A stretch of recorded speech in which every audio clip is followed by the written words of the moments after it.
आदिदेव नमस्तुभ्यं प्रसीद मम भास्कर दिवाकर नमस्तुभ्यं प्रभाकर नमोस्तुते सप्तास्वरथमारूढं प्रचण्डं कश्यपात्मजं श्वेतपद्मधरं देवं तं सूर्यं प्रणमाम्यहम् लोहितं रथमारूढं सर्वलोकपितामहं महापापहरं देवं तं सूर्यं प्रणमाम्यहम् त्रैगुण्यं च महासूरं ब्रह्म विष्णु महेश्वरं महापापहरं देवं तं सूर्यं प्रणमाम्यहम् रुहितं तेजसां पुञ्जं वायुमाकाशमेव च प्रभुं च सर्वलोकानां तं सूर्यं प्रणमाम्यहम्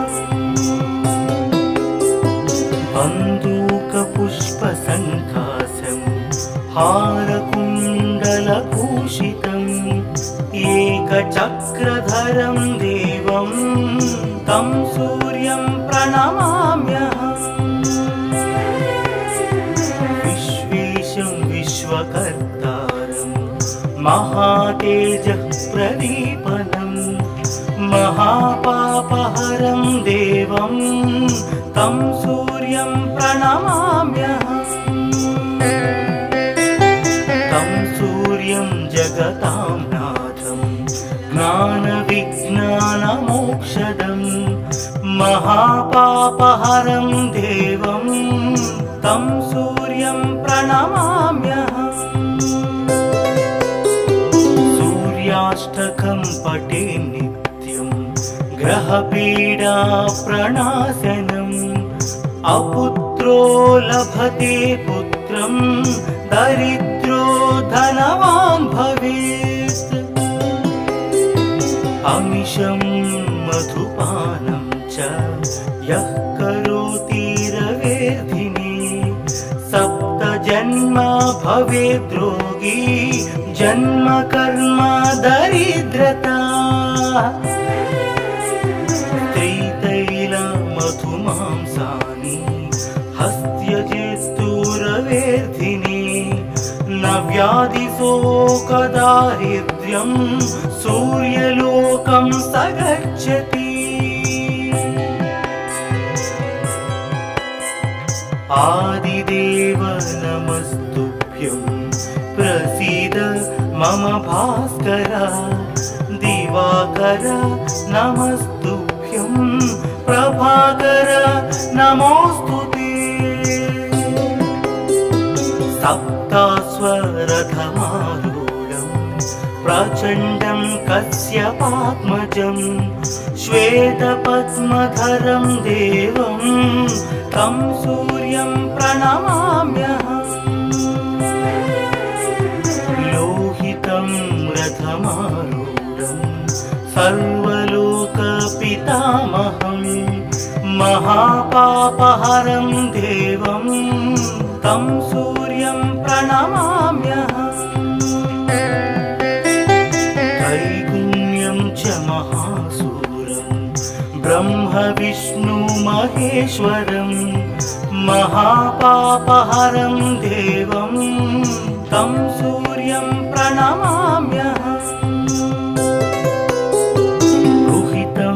तेजसां पुञ्जं वायुमाकाशमेव च प्रभुं च सर्वलोकानां तं सूर्यं प्रणमाम्यहम् बन्दूकपुष्पसङ्काशं हारकुण्डलभूषितम् एकचक्रधरं देवं तं सूर्यं प्रणमाम्यहम् विश्वेशं विश्वकर्तारं महातेजः प्रदीपनं महापापहरं देवं तं सूर्यं प्रणमाम्यहम् तं सूर्यं जगतां नाथं ज्ञानविज्ञानमोक्षदं महापापहरं देवं तं सूर्यं प्रणमाम्यहम् सूर्याष्टकं पठे नित्यं ग्रहपीडा प्रणाशनम् अपुत्रो लभते पुत्रं दरिद्रो धनवान् भवेत् अमिषं मधुपानं च यः करोति रवेर्धिने सप्तजन्म भवेद्रोगी जन्म कर्म दरिद्रता स्त्रीतैलमधुमांसानि हस्त्यजेत्तुरवेर्धिने न व्याधिशोकदारिद्र्यं सूर्यलोकं स गच्छति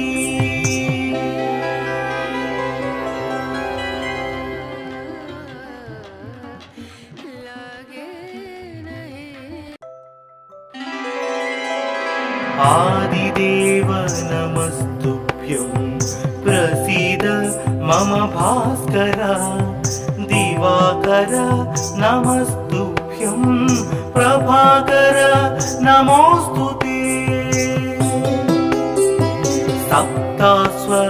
सप्तास्वरथमारूढं प्रचण्डं कश्यपात्मजं श्वेतपद्मधरं देवं तं सूर्यं प्रणमाम्यहम् लोहितं रथमारूढं सर्वलोकपितामहं महापापहरं देवं तं सूर्यं प्रणमाम्यहम् त्रैगुण्यं च महासूरं ब्रह्म विष्णु महेश्वरं महापापहरं देवं तं सूर्यं प्रणमाम्यहम् रुहितं तेजसां पुञ्जं वायुमाकाशमेव च प्रभुं च सर्वलोकानां तं सूर्यं प्रणमाम्यहम् बन्दूकपुष्पसङ्काशं हारकुण्डलभूषितम् एकचक्रधरं देवं तं सूर्यं प्रणमाम्यहम् विश्वेशं विश्वकर्तारं महातेजः प्रदीपनं महापापहरं देवं तं सूर्यं प्रणमाम्यहम्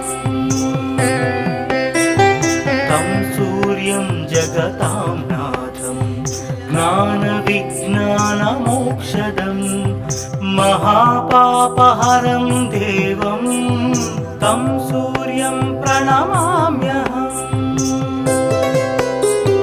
सूर्याष्टकं पठे नित्यं ग्रहपीडा प्रणाशनम् अपुत्रो लभते पुत्रं दरिद्रो धनवान् भवेत्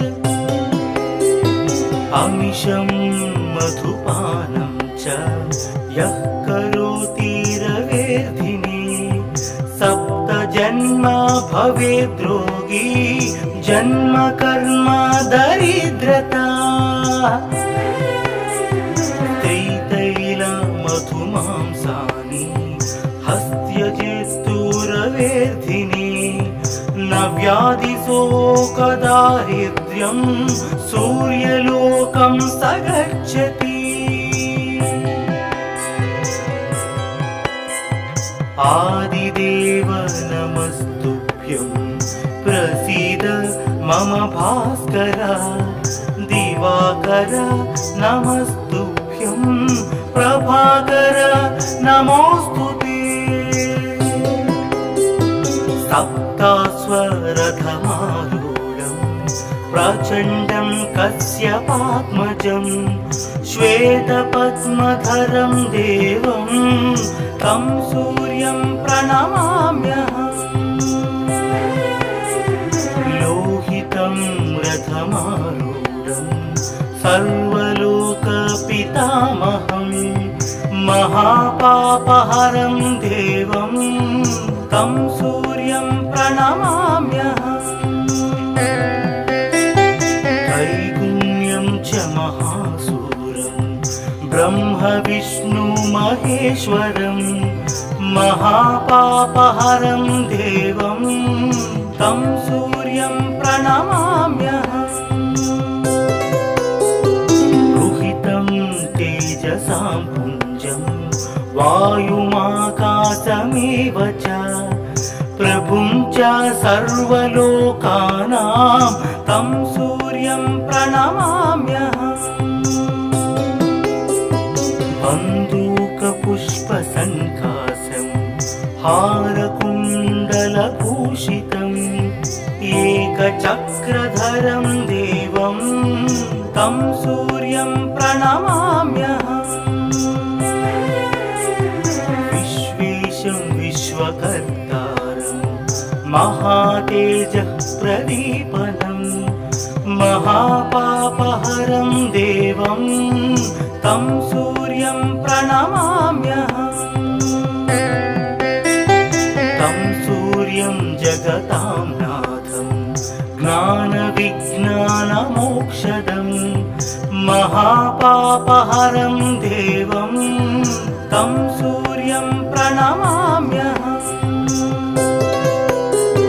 सूर्याष्टकं पठे नित्यं ग्रहपीडा प्रणाशनम् अपुत्रो लभते पुत्रं दरिद्रो धनवान् भवेत्।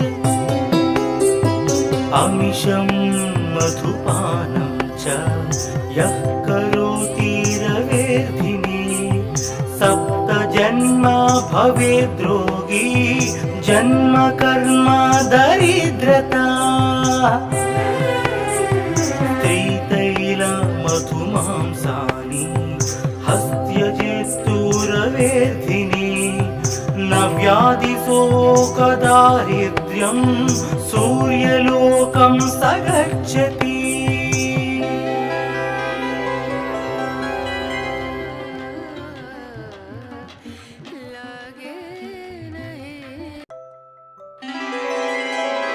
आदिदेव नमस्तुभ्यं प्रसीद मम भास्कर।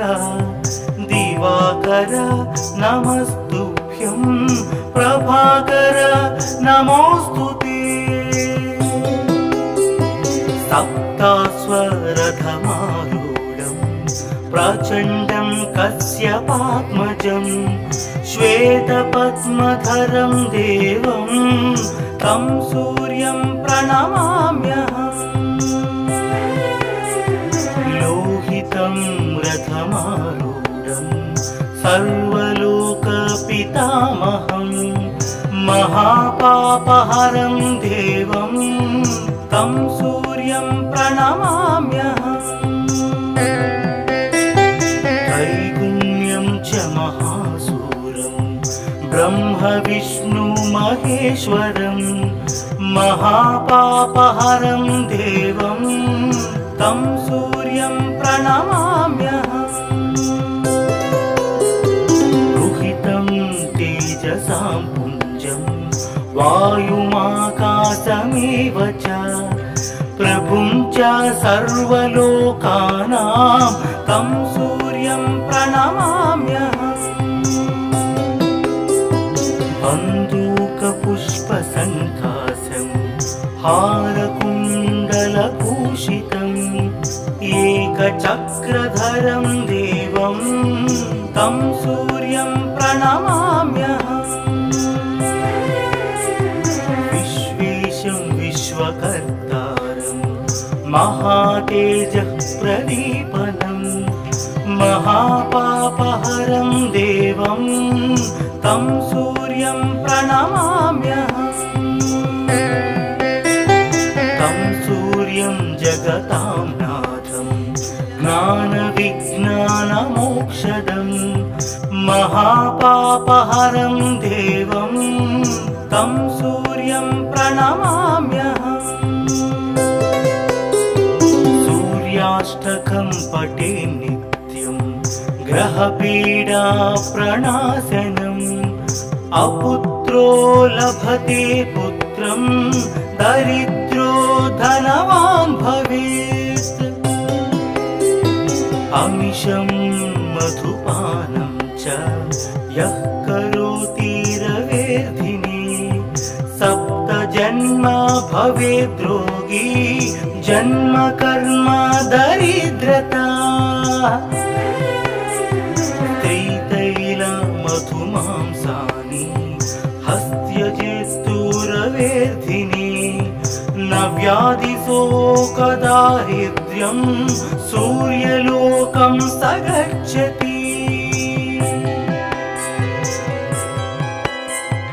आदिदेव नमस्तुभ्यं प्रसीद मम भास्कर दिवाकर नमस्तुभ्यं प्रभाकर नमोस्तुते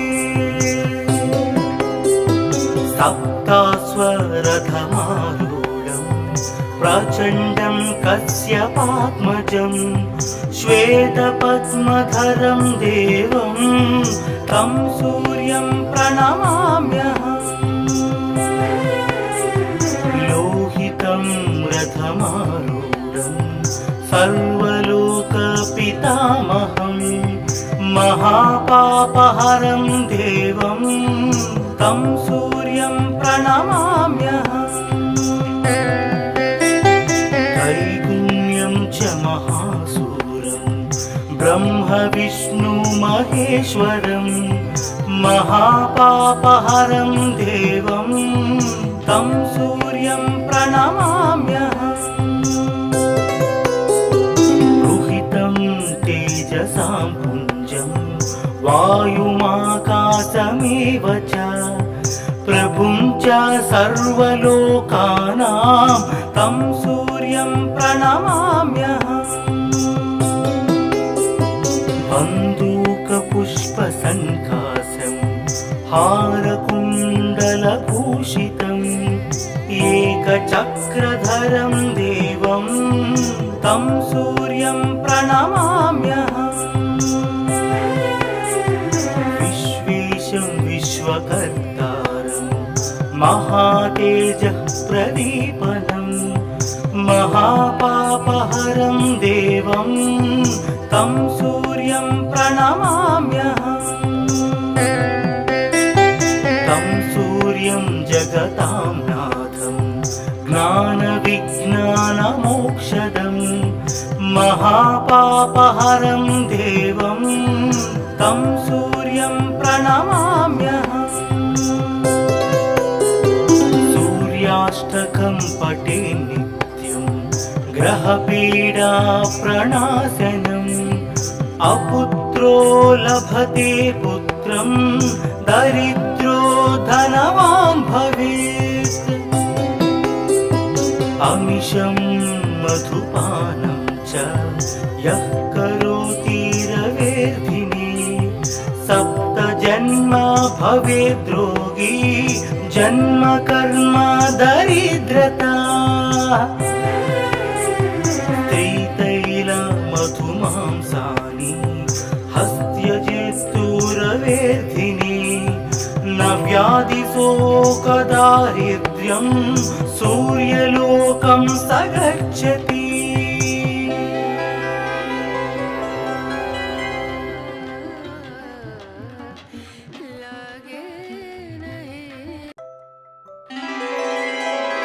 आदिदेव नमस्तुभ्यं प्रसीद मम भास्कर दिवाकर नमस्तुभ्यं प्रभाकर नमोस्तुते सप्तास्वरथमारूढं प्रचण्डं कश्यपात्मजं श्वेतपद्मधरं देवं तं सूर्यं प्रणमाम्यहम्। लोहितं रथमारूढं सर्वलोकपितामहं महापापहरं देवं तं सूर्यं प्रणमाम्यहम्।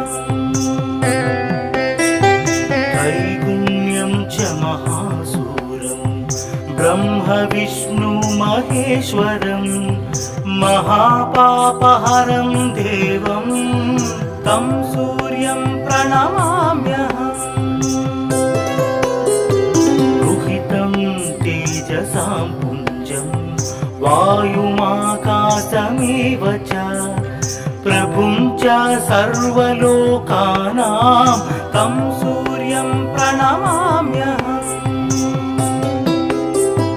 बन्दूकपुष्पसङ्काशं हारकुण्डलभूषितम् एकचक्रधरं देवं तं सूर्यं प्रणमाम्यहम्। विश्वेशं विश्वकर्तारं महातेजः प्रदीपनं महापापहरं देवं तं सूर्यं प्रणमाम्यहम्।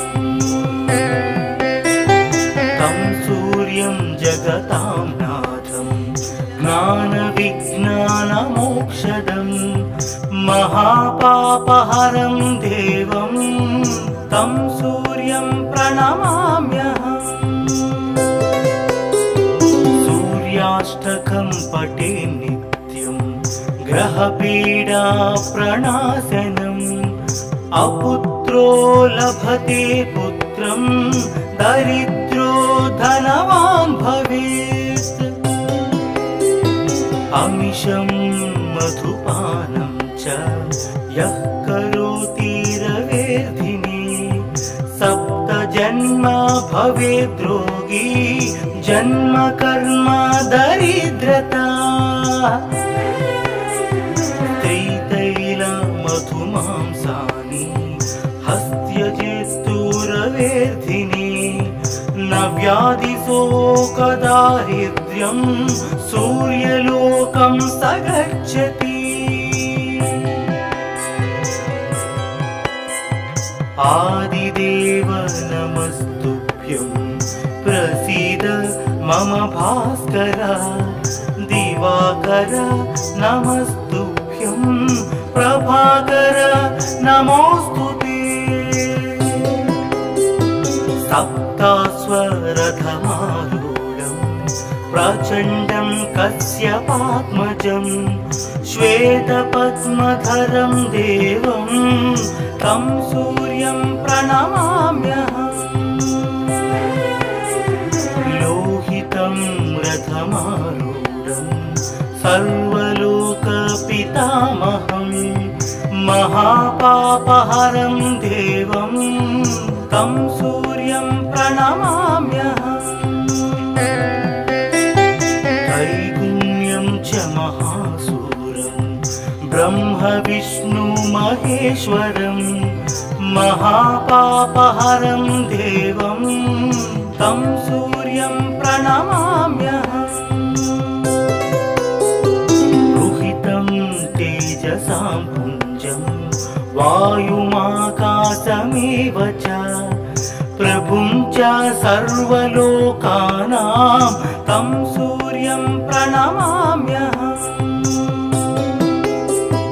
बन्दूकपुष्पसङ्काशं हारकुण्डलभूषितम् एकचक्रधरं देवं तं सूर्यं प्रणमाम्यहम्।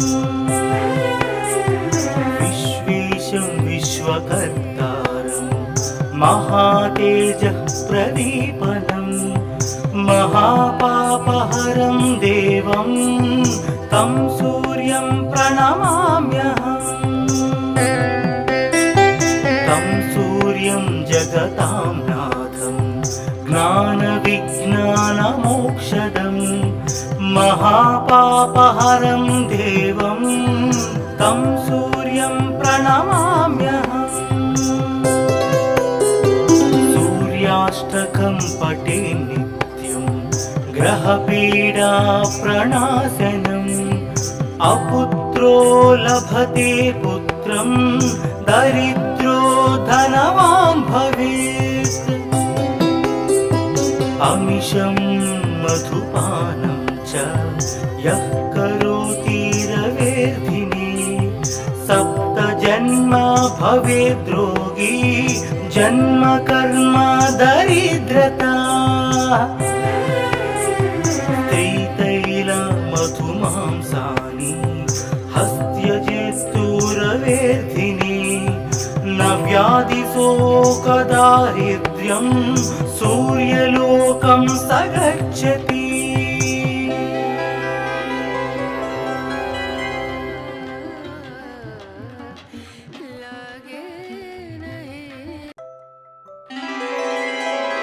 आदिदेव नमस्तुभ्यं प्रसीद मम भास्कर दिवाकर नमस्तुभ्यं प्रभाकर नमोस्तुते सप्तास्वरथमारूढं प्रचण्डं कश्यपात्मजं श्वेतपद्मधरं देवं तं सूर्यं प्रणमाम्यहम् लोहितं रथमारूढं सर्वलोकपितामहं महापापहरं देवं तं सूर्यं प्रणमाम्यहम् त्रैगुण्यं च महासूरं ब्रह्म विष्णु महेश्वरं महापापहरं देवं तं सूर्यं प्रणमाम्यहम् रुहितं तेजसां पुञ्जं वायुमाकाशमेव च प्रभुं च सर्वलोकानां तं सूर्यं प्रणमाम्यहम् बन्दूकपुष्पसङ्काशं हारकुण्डलभूषितम् एकचक्रधरं देवं तं सूर्यं प्रणमाम्यहम् विश्वेशं विश्वकर्तारं महातेजः प्रदीपनं महापापहरं देवं तं सूर्यं प्रणमाम्यहम् तं सूर्यं जगतां नाथं ज्ञानविज्ञानमोक्षदं महापापहरं देवं तं सूर्यं प्रणमाम्यहम्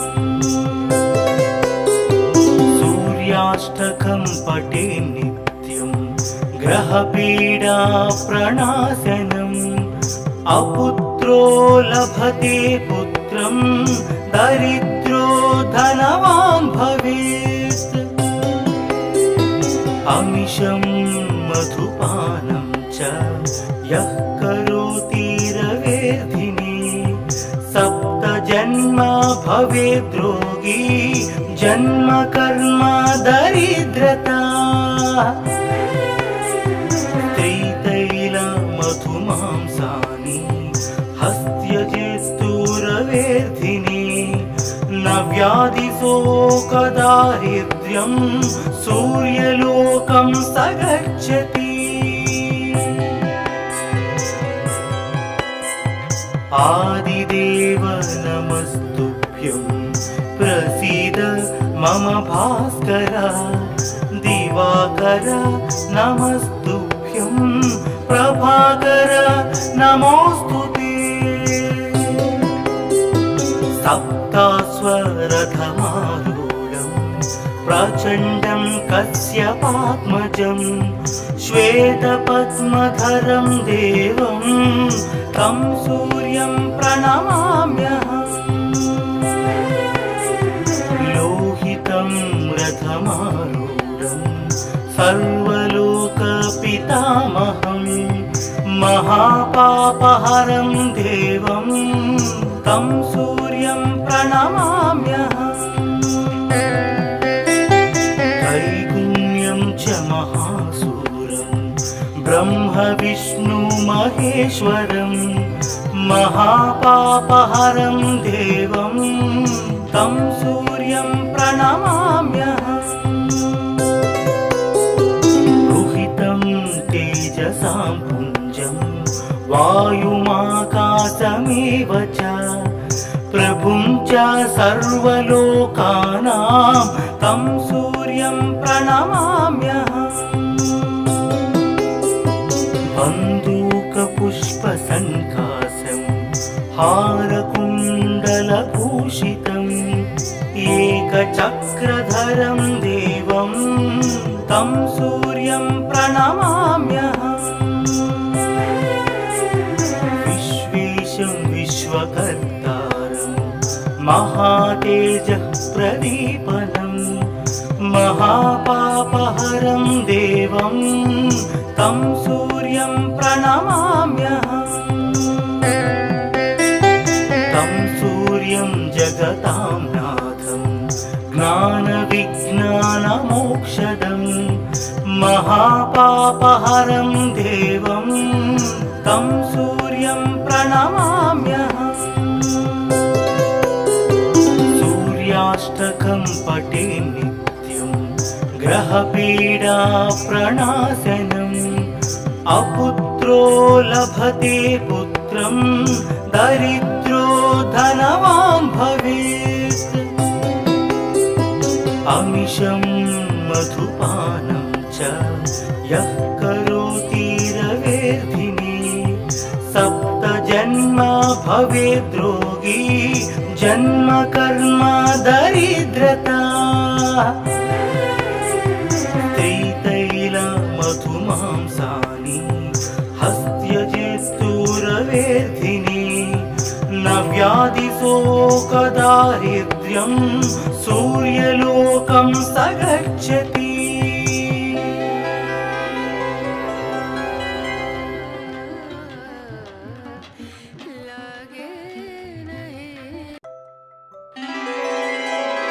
आदिदेव नमस्तुभ्यं प्रसीद मम भास्कर दिवाकर नमस्तुभ्यं प्रभाकर नमोऽस्तुते सप्तास्वरथमारूढं प्रचण्डं कश्यपात्मजं श्वेतपद्मधरं देवं तं सूर्यं प्रणमाम्यहम् लोहितं रथमारूढं सर्वलोकपितामहं महापापहरं देवं तं सूर्यं प्रणमाम्यहम् त्रैगुण्यं च महासूरं ब्रह्म विष्णु महेश्वरं महापापहरं देवं तं सूर्यं प्रणमाम्यहम् रुहितं तेजसां पुञ्जं वायुमाकाशमेव च प्रभुं च सर्वलोकानां तं सूर्यं प्रणमाम्यहम् बन्दूकपुष्पसङ्कासं हारकुण्डलभूषितम् एकचक्रधरं देवं तं सूर्यं प्रणमाम्यहम् विश्वेशं विश्वकर्तारं महातेजः प्रदीपनं महापापहरं देवं तं सूर्यं प्रणमाम्यहम्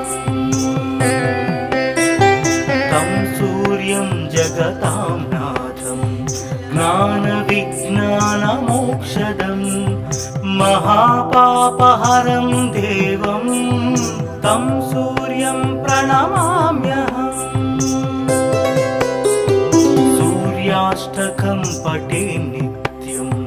ग्रहपीडा प्रणाशनम् अपुत्रो लभते पुत्रं दरिद्रो धनवान् भवेत् अमिषं मधुपानं च यः करोति रवेर्धिने सप्त जन्म भवेद् रोगी जन्म कर्म दरिद्रता मधुमांसानि हस्त्यजेस्तुरवेर्धिने न व्याधिशोकदारिद्र्यं सूर्यलोकं स गच्छति आदिदेव नमस्तुभ्यं प्रसीद मम भास्कर दिवाकर नमस्तुभ्यं प्रभाकर नमोस्तुते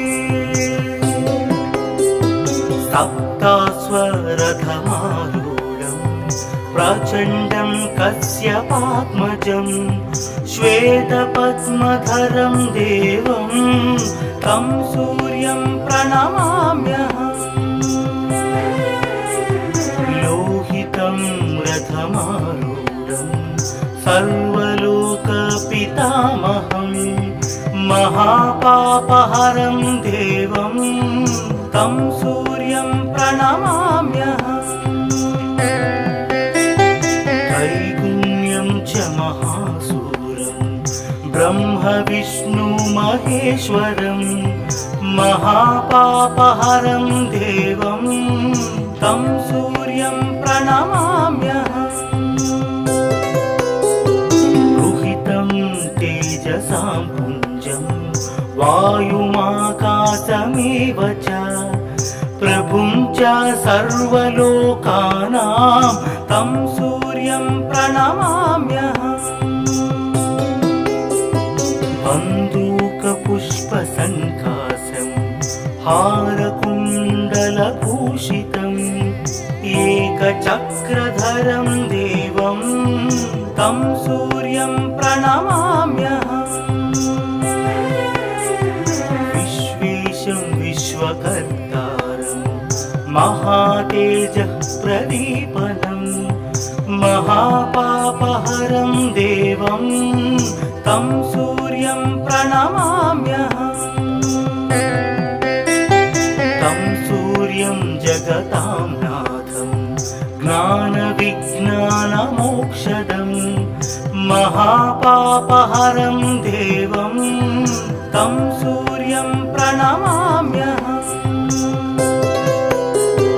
सूर्याष्टकं पठे नित्यं ग्रहपीडा प्रणाशनम् अपुत्रो लभते पुत्रं दरिद्रो धनवान् भवेत्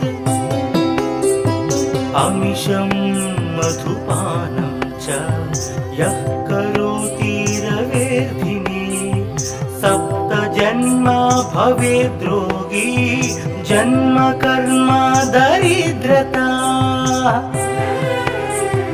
त्रितैल मधुमांसानि हस्त्यजेस्तुरवेर्धिने न व्याधिशोकदारिद्र्यं सूर्यलोकं स गच्छति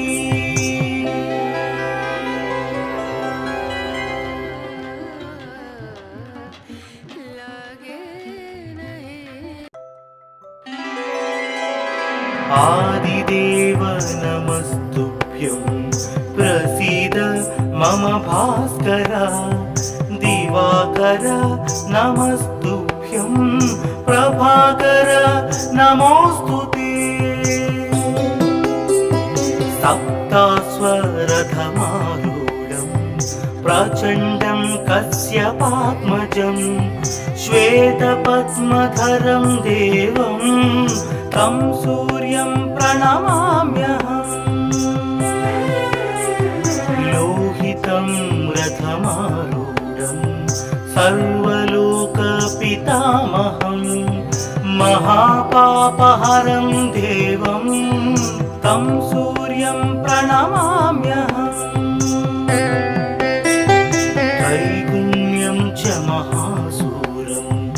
ब्रह्म विष्णु महेश्वरं महापापहरं देवं तं सूर्यं प्रणमाम्यहम् रुहितं तेजसां पुञ्जं वायुमाकाशमेव च प्रभुं च सर्वलोकानां तं सूर्यं प्रणमाम्यहम् बन्दूकपुष्पसङ्कासं हारकुण्डलभूषितम् एकचक्रधरं देवं तं सूर्यं प्रणमाम्यहम् विश्वेशं विश्वकर्तारं महातेजः प्रदीपनं महापापहरं देवं तं सूर्यं प्रणमाम्यहम् तं सूर्यं जगतां नाथं ज्ञानविज्ञानमोक्षदं महापापहरं देवं तं सूर्यं प्रणमाम्यहम् सूर्याष्टकं पठे नित्यं ग्रहपीडा प्रणाशनम् अपुत्रो लभते पुत्रं दरिद्रो धनवान् भवेत् अमिषं मधुपानं च यः करोति रवेर्धिने सप्तजन्म भवेद्रोगी जन्म कर्म दरिद्रता मधुमांसानि हस्त्यजेस्तुरवेर्धिने न व्याधिशोकदारिद्र्यं सूर्यलोकं स गच्छति आदिदेव नमस्तुभ्यं प्रसीद मम भास्कर दिवाकर नमस्तुभ्यं प्रभाकर नमोस्तुते सप्तास्वरथमारूढं प्रचण्डं कश्यपात्मजं श्वेतपद्मधरं देवं तं सूर्यं प्रणमाम्यहम् लोहितं रथमारूढं सर्वलोकपितामहं महापापहरं देवं तं सूर्यं प्रणमाम्यहम् त्रैगुण्यं च महासूरं ब्रह्म विष्णु महेश्वरं महापापहरं देवं तं सूर्यं प्रणमाम्यहम् तेजसां पुञ्जं वायुमाकाशमेव च प्रभुं च सर्वलोकानां तं सूर्यं प्रणमाम्यहम् बन्दूकपुष्पसङ्कासं हारकुण्डलभूषितम् एकचक्रधरं देवं तं सूर्यं प्रणमाम्यहम्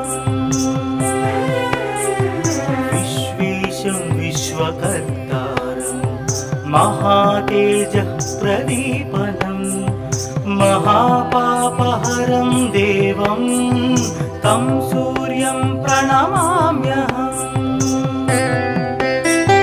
तं सूर्यं जगतां नाथं ज्ञानविज्ञानमोक्षदं महापापहरं देवं तं सूर्यं प्रणमाम्यहम्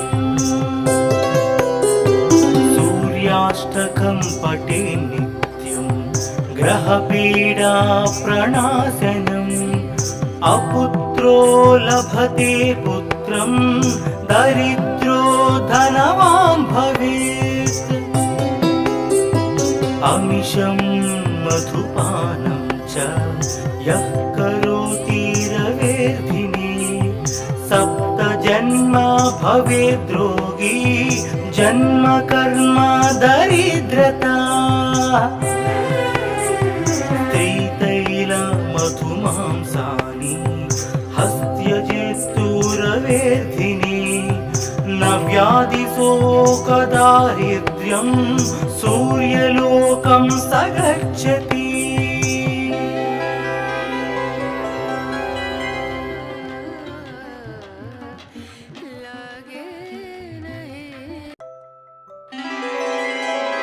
आदिदेव नमस्तुभ्यं प्रसीद मम भास्कर दिवाकर नमस्तुभ्यं प्रभाकर नमोस्तुते।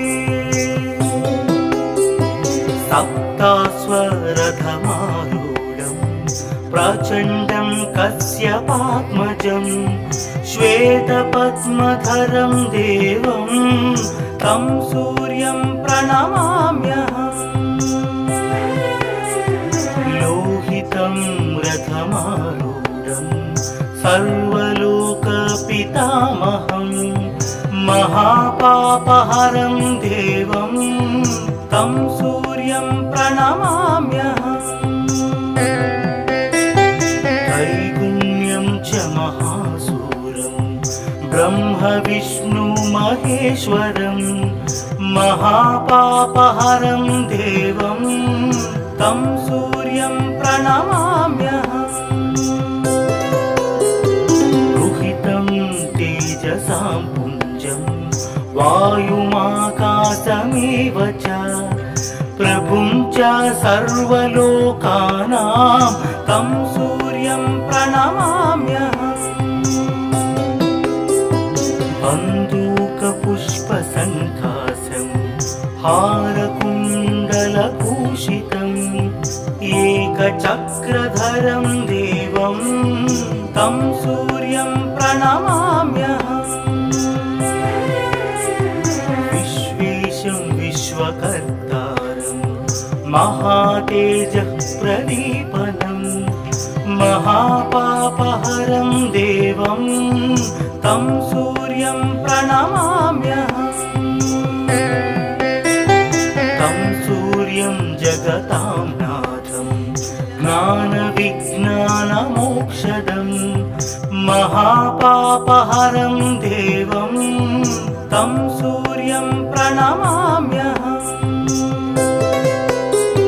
सूर्याष्टकं पठे नित्यं ग्रहपीडा प्रणाशनम् अपुत्रो लभते पुत्रं दरिद्रो धनवान् भवेत्। अमिषं मधुपानं च यः करोति रवेर्धिनि सप्तजन्म भवेद्रोगी जन्म कर्म दरिद्रता। मधुमांसानि हस्त्यजेस्तुरवेर्धिनि न व्याधिशोकदारिद्र्यं सूर्यलोकं स गच्छति। आदिदेव नमस्तुभ्यं प्रसीद मम भास्कर दिवाकर नमस्तुभ्यं प्रभाकर नमोस्तुते। सप्तास्वरथमारूढं प्रचण्डं कश्यपात्मजं श्वेतपद्मधरं देवं तं सूर्यं प्रणमाम्यहम्। लोहितं रथमारूढं सर्वलोकपितामहं महापापहरं देवं तं सूर्यं प्रणमाम्यहम्। त्रैगुण्यं च महासूरं ब्रह्म विष्णु महेश्वरं महापापहरं देवं तं सूर्यं प्रणमाम्यहम्। तेजसां पुञ्जं वायुमाकाशमेव च प्रभुं च सर्वलोकानां तं सूर्यं प्रणमाम्यहम् बन्दूकपुष्पसङ्काशं हारकुण्डलभूषितम् एकचक्रधरं देवं तं सूर्यं प्रणमाम्यहम् विश्वेशं विश्वकर्तारं महातेजः प्रदीपनं महापापहरं देवं तं सूर्यं प्रणमाम्यहम् तं सूर्यं जगतां नाथं ज्ञानविज्ञानमोक्षदं महापापहरं देवं तं सूर्यं प्रणमाम्यहम्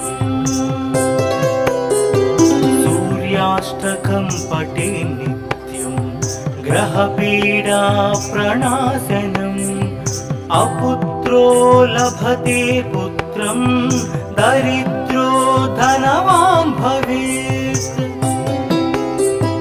अमिषं मधुपानं च यः करोति रवेर्धिने सप्तजन्म भवेद्रोगी जन्म कर्म दरिद्रता त्रितैलमधुमांसानि हस्त्यजेस्तुरवेर्धिने न व्याधिशोकदारिद्र्यं सूर्यलोकं सग